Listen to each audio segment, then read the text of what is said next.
குருவே சரணம்.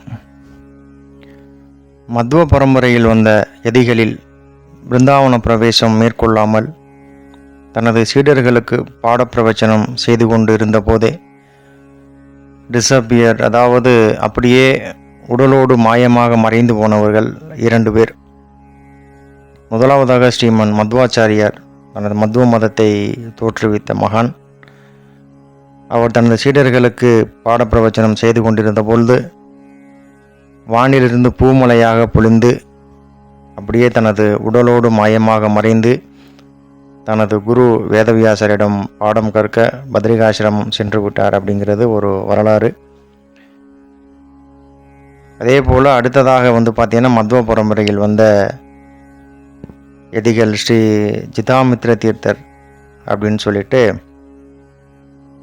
இவரும் மத்வரை போன்றே தனது உடலுடன் மாயமாய் மறைந்து போனார். இவர் ஆந்திரா மாநிலம் பக்கத்தில் ரைச்சூர் கிட்ட இருக்கிற கிருஷ்ணா நதி, பீம நதி, இந்த ரெண்டுமே சங்கமிக்கிற இடத்துல ஒரு கோனடை அப்படிங்கிற ஒரு மரத்தில் நான் வசிக்கிறேன் அப்படின்னு சொல்லி அவர் தனது சீடர்களுக்கு அதே போன்ற பாடம் கற்பித்து கொண்டிருந்த பொழுது மாயமாக மறைந்து போனார். முதலாவதாக அதே போன்று ஒரு முறை நடந்தபோது அந்த கிருஷ்ணா நதியில் வெள்ளம் வரும்போது சீடர்கள் எல்லாம் அந்த வெள்ளத்திலிருந்து இந்த பக்கம் இந்த இக்கரைக்கு வந்துடுறாங்க. அப்போது ஜிதாமித்ர குரு அவர்கள் மட்டும் அப்படியே அந்த தியானத்தில் இருந்ததுனால குருவும் நம்மளோட வந்திருப்பாரோன்னு சொல்லிட்டு இக்கரையில் பார்க்கும்போது வெள்ளம் கொஞ்சம் கொஞ்சமாக அதிகரித்து குருவை மூழ்கடிக்கிற அளவுக்கு வெள்ளம் வந்துட்டது. இக்கரையிலிருந்து பக்தர்கள் அவங்களுடைய சீடர்கள் எல்லாம் பார்த்து அப்படியே ரொம்ப அதிர்ந்து போயிடுறாங்க. 7 நாள் அப்படியே வெள்ளமாக போயிட்டுருக்கு. ஒரு 7 நாளைக்கு பிறகு பார்த்தீங்கன்னா தண்ணி கொஞ்சம் கொஞ்சமாக குறைய ஆரம்பிக்குது. அப்போது பார்க்கும்போது ஜிதாமித்ரர் பார்த்திங்கன்னா அப்படியே அந்த ஒரு தியான நிலையிலேயே அமர்ந்திருக்கிறத பார்த்து மக்களுக்கும் சீடர்களுக்கும் பார்த்திங்கன்னா ரொம்ப ஒரு மகிழ்ச்சி. இதில் ஒரு ஆச்சரியமான விஷயம் என்னன்னு பார்த்திங்கன்னா, அவர் அந்த வெள்ளம் வருவதற்கு முன்னாடி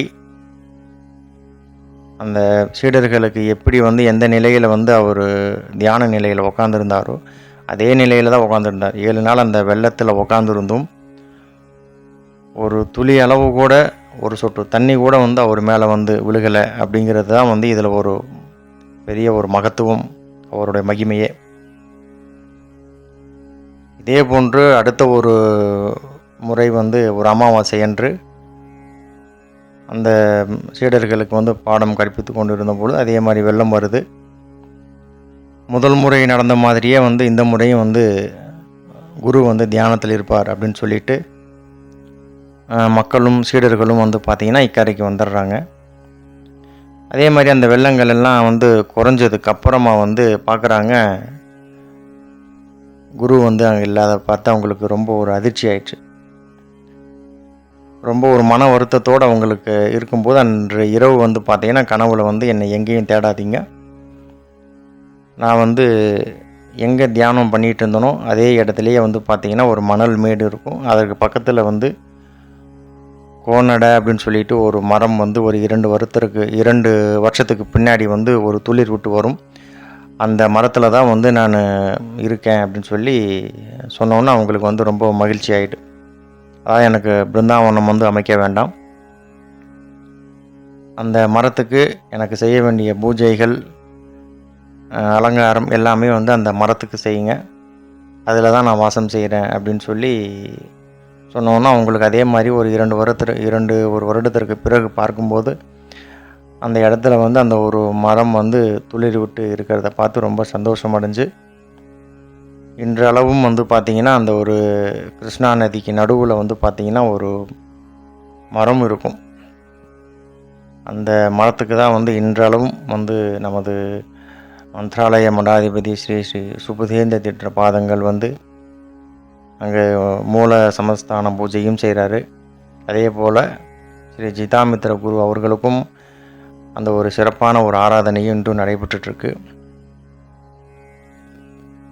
இவர் நம்ம சித்தாமித்ர தீர்த்தர் வந்து பார்த்திங்கன்னா ஒரு ருத்ரதேவனின் அவதாரம் அப்படின்னு சொல்லி கருதப்படுறார். இது போன்ற பல பல அற்புதங்களையும் நிகழ்த்தி வந்த குரு பரம்பரையில் வந்தவர் தான் நம் குருராஜர். அதாவது இந்த 2 மகான்களை பற்றி நம்ம பேசணும் அப்படின்னா ஒரு நாள் முழுக்க நம்ம பேசிகிட்டு இருக்கலாம். அதாவது வந்து ஒரு சின்ன ஒரு இன்ட்ரொடக்ஷன் மாதிரி தான் உங்களுக்கு நான் அதில் சொல்லியிருக்கேன். அதாவது மத்துவ பரம்பரையில் வந்த எதிகள், அவங்களுடைய மகிமைகள் என்ன, அதாவது வந்து நம்ம ஒரு பத்ரிகிரியார், பட்டினத்தார், வள்ளலார் இவங்கெல்லாம் வந்து பார்த்திங்கன்னா எப்படி நம்ம உடலோடு மாயமாக மறைஞ்சு போயிட்டாங்களோ அதே மாதிரி வந்து பார்த்திங்கன்னா மத்துவ பரம்பரையில் வந்த மகான்களை பற்றிய ஒரு இன்ட்ரோடக்ஷன் தான் இது. எல்லா மகான்களுக்கும் அவங்களுடைய அந்த ஒரு குறிப்பிட்ட காலம் வந்த உடனே எந்த முறையில் வந்து நம்மளுடைய உடலை வந்து அவங்க கொண்டு போகணுன்னு சொல்லி அவங்களுக்கு கட்டளை இருக்கோ அது பிரகாரம் அவங்க அது மாதிரி செஞ்சிட்ருப்பாங்க. அந்த விதத்தில் தான் வந்து நம்ம குருராஜர் வந்து பார்த்திங்கன்னா இன்று அளவும் வந்து மந்த்ராலயத்தில் 700 வருடங்கள் ஜீவ பிருந்தாவனமாக இருந்து நம்மளுக்கு வந்து அருள் பாலித்து கொண்டு இருக்கிறார். ஆகவே அடியேனுக்கு அறிந்த வரையில் தெரிந்த வரையில் குருராஜருடைய ஆசியால் இந்த ஒரு பதிவை வந்து உங்கள் முன்னாடி வந்து கொடுத்துருக்கேன். எனக்கு தெரிந்த சிற்றளவு வரை சொல்லியிருக்கேன். குருவோட அருள் இருக்கும் பட்சத்தில் மத்துவ பரம்பரையில் வந்த இன்னும் அடுத்த எதிகளை பற்றிய கருத்துக்களையும் அவங்களுடைய மகிமைகளையும் கண்டிப்பாக வந்து உங்களுக்கு நான் ஷேர் பண்ணுறேன். நன்றி. மீண்டும் அடுத்த ஒரு நல்ல பதிவில் சந்திப்போம். ஜெய் ஸ்ரீ ராகவேந்திராய. குருவே சரணம்.